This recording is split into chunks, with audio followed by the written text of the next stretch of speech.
السلام عليكم ورحمة الله وبركاته. اللهم صل وسلم وبارك على سيدنا محمد. سريعا كده هتكلم معاكم عن الحوليات.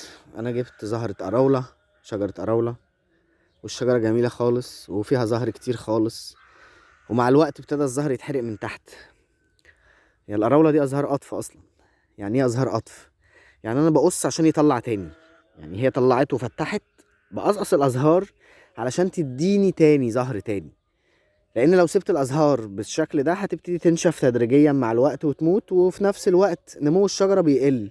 طب وليه انا استغل الفترة بتاعت نشاط الحوليات واقصقص الازهار باستمرار عشان تطلع زي الورد البلدي مثلا؟ انا بقص الورد البلدي عشان يطلع تاني.